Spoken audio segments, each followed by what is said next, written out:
você olhar para, assim, qual foi a nossa visão quando a gente assinou a parceria com o Porto Sudeste, né?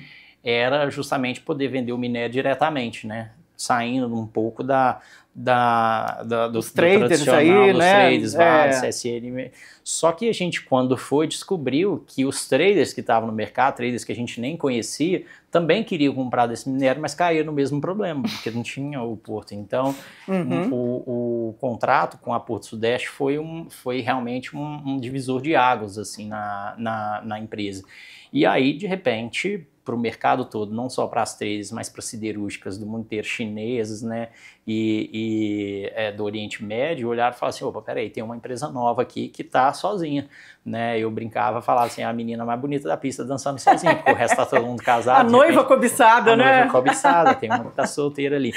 Então, ela acaba sendo assim, as propostas surgem, mas aí a gente precisa, na verdade, a gente tem muito claro qual que é o caminho que a gente tem que seguir, né, assim, por chinês a gente é assediado, se eu abrir aqui eu te mostro toda semana, da fila de chinês para poder comprar, então a gente precisa ter muito claro qual que é a estratégia que a gente quer, porque não é só sobre fazer o levantamento de recursos, é sobre entender como que... Qual que é a geração de valor, né? Que a Itaminas quer ser reconhecida no mercado, né? Exatamente. Senão, também é mais uma, né? Exatamente. Mais um player aí, exatamente, né? É só commodity. Exatamente, é isso aí. É isso aí. E aí realmente tem que analisar com lupa mesmo, né? Toda a governança dos sócios, futuros parceiros, né? Não é só injetar o dinheiro ali, né? A qualquer custo, não dá, né? Exato, e ter os bons parceiros, né? Aqueles que você vai conviver, também tem isso, né? Porque vira um casamento, né? Um casamento, e esse casamento tem um custo, né? Então não é só sobre dinheiro, né? Não. Do Porto Sudeste é um contrato também longo, como é que vocês visualizaram isso? O Porto Sudeste a gente tinha assinado um contrato para 10 anos, para 4 milhões de toneladas, né? E na medida em que depois, adiante, a gente desenhou uma agenda para o Oriente Médio, e essa agenda do Oriente Médio ela acabou se desenrolando numa velocidade mais rápida do que a gente estava imaginando, a gente entendeu que o Porto era um divisor de águas e que haveria espaço no longo prazo para a gente, nesse ramp-up, sair de 4 e chegar a 8 mais ao longo do tempo, pensando muito na consolidação dessa cadeia.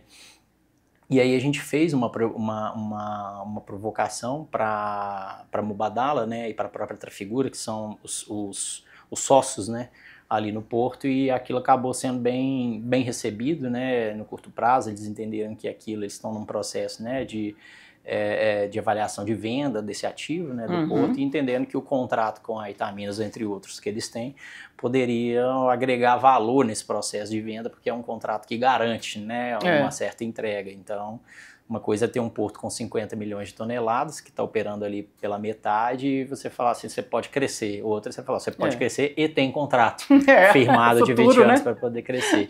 Então, eu acho que do ponto de vista deles, eles enxergaram esse valor, e do nosso, pela abertura, a gente resolveu, de maneira mais ousada, assim, explorar. Que legal.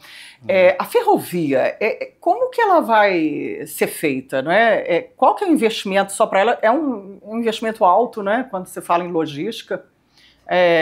Tem outros players aí também fazendo, né? É short line, qual que vai ser o modal? Como que vai ser essa ferrovia? O nosso processo é um processo mais simples, né? Não envolve short line, porque... Vocês não vão vender para terceiros, né? Vocês não vão usar essa ferrovia, é só para uso próprio. A primeira coisa que a gente tem, na verdade, dentro do ciclo vai ser uma pera ferroviária, como o minério desce da mina da Itaminas, e ele vai sendo depositado dentro dessa pera, e essa pera tem uma conexão com a linha da MRS, são pouquíssimos quilômetros. Então, não há que se falar de short line, na verdade, eventualmente esse terminal funcionar como vários outros terminais ferroviários, funcionar como um prestador de serviço. Ele pode até ser uma estrutura apartada da Itaminas, prestador de serviço, para dizer o seguinte... para rentabilizar, né? Eu tô mais perto, eu chego para outros mineradores e falo, olha, você vai ter por aí. Você vai ter o que chama na mineração de DMT, né? A distância média de transporte até aqui é menor. Minha tarifa é menor, escoa por aqui, então você consegue elevar. Então essa é uma discussão que pode se fazer, então ela não é propriamente uma short line. Não é para agora, né? Mas, não é para agora, mas ele entra o processo de licenciamento agora no meio de outubro. A gente faz o protocolo dessa licença ambiental.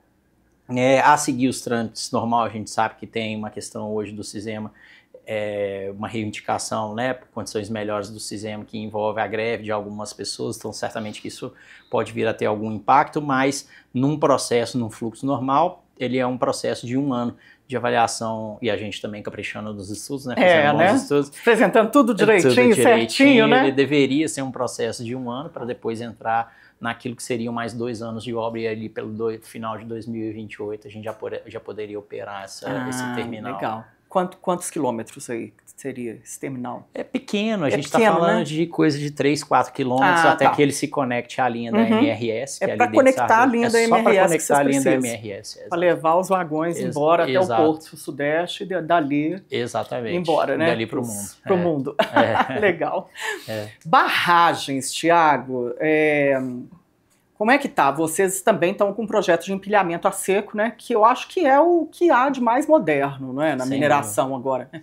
Depois de todos os acidentes que tivemos, mas você estava me contando antes que a Itaminas nunca teve barragem montante, né? Ela sempre foi...